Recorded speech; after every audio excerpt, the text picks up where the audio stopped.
have a look then at the national picture, because the answer really depends on what you want to measure and who you ask. The Home Office, via APCO, which stands for the Association of Chief Police Officers, they tell us that just over 48,000 hate crimes were recorded in 2010. Okay then, so it's not a tiny problem, but it's not at epidemic levels. But hang on, this figure actually only represents the numbers of recorded crimes reported to the police. Okay? So what about then if we ask representative groups of some of the victims, such as, say, Stonewall? Well, perhaps unsurprisingly, you wouldn't be surprised to know that they quote professional research which shows a vastly higher number of hate crime incidents. Different figures again. Well, what about prosecutions then? The number of prosecutions. Well, in its 4th annual hate crime report published in January this year, the Crown Prosecution Service tells us that in the year 2010-11, it prosecuted over 15,500 defendants on charges of hate crime.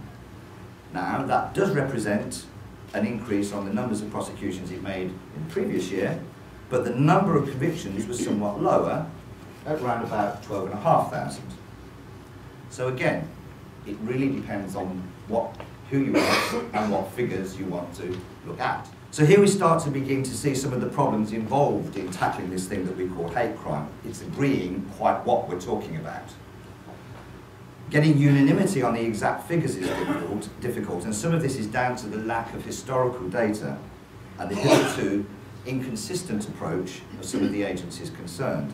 Gradually, I'm pleased to be able to say the situation is improving. However, one thing that all of the agencies, including the Association of Police Officers, seem to agree on is that we don't yet appreciate the full extent of the problem, and that there's likely to be massive underreporting, and therefore an underestimation by some 50 to 90%, again, depending on who you ask, of the reported hate crime figures. It's also been shown that the incidence of hate crime can increase or decrease based on the particular atmosphere or mood of a group, community, or even a whole country. After the bombings in London, on 7th of July 2005, over 50% of religious hate incidents in the UK are directed against Muslims, even though Muslims only make up 3% of the national population. Crimes are taken to mean any crime where the perpetrator's hostility or prejudice against an identifiable group of people is a factor in determining who is victimised. So progress. However, the definition itself isn't without problems. The word hate, which in itself brings with it emotion and inherent sort of subjectivity, if you like, is not legally defined in this context. So it would seem then in that case that even the definition of hate crime is somewhat problematic. It's a dynamic, fluid concept that sometimes changes in time and varies, or can vary across cultures and societies. And it's worth noting that the definitions we have here from APCO and from the Home Office are framed in a very broad way and can include everything from racism to football violence, and were used actually to catch the person who made those inflammatory remarks on Twitter, successfully so. Now, while we're on the subject of words and terminology, it's worth noting here the frustration and confusion caused by the use of the terms crime and incident. When is a hate crime not a hate crime? When it's an incident. These are, as we know, not the same thing.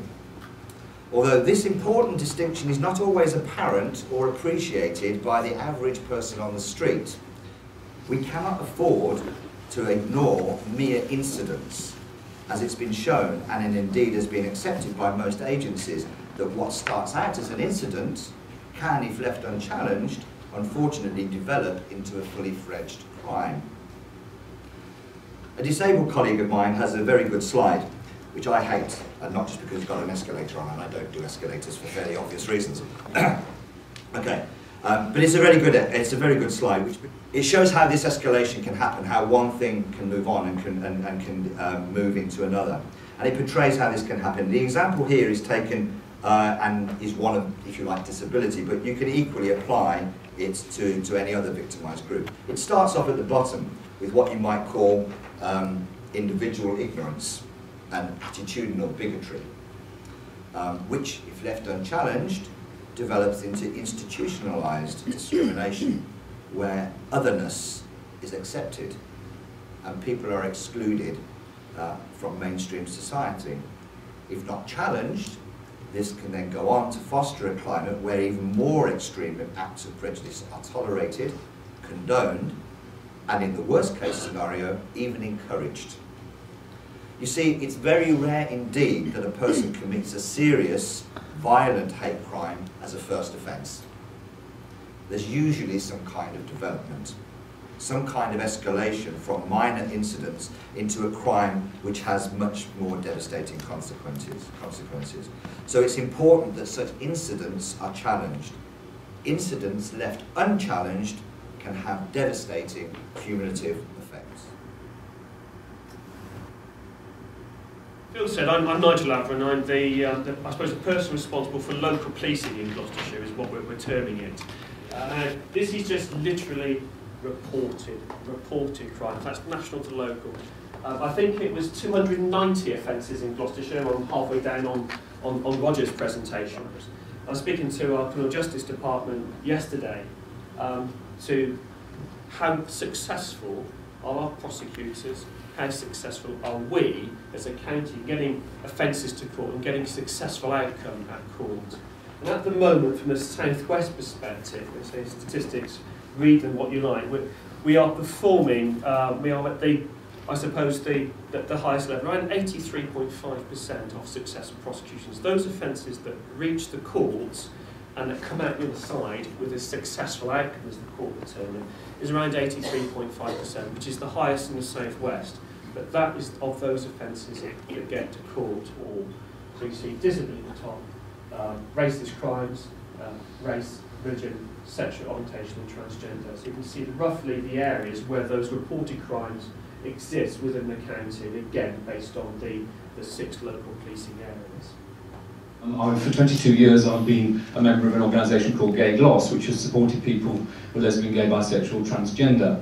And over that period of time, things have changed tremendously. People felt very, very isolated many years ago. They were the victims of lots of, if people did get to know that they were gay or transgender, they were the victim quite regularly. And I'm pleased to say that things have changed tremendously. I was at a conference at that time when the Home Office said we didn't need any extra legislation to deal with these sorts of things. Fortunately, things have moved on, and hate crime now is really being taken much more seriously. Things cross over from being antisocial behaviour into actually being targeted, actually targeting someone because of who they are. And I think this is one of the difficult areas sometimes where things are just seen as antisocial behaviour without necessarily being seen as a hate crime or hate incident, say. It's about raising awareness. It's been said several times this morning, it is about raising awareness, because often people are the victims of hate incidents, hate crime.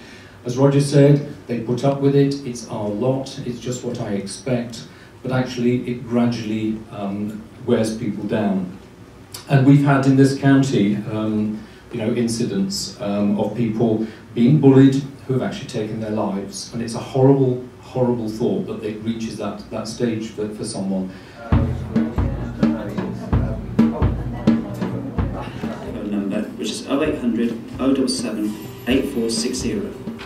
If you do leave a message on the free phone telephone number, we will ensure that the matter is dealt with confidentially. We will contact you personally. We will only contact the police with your full approval. Our main aim is to support you and to tackle the discrimination that you've been experiencing.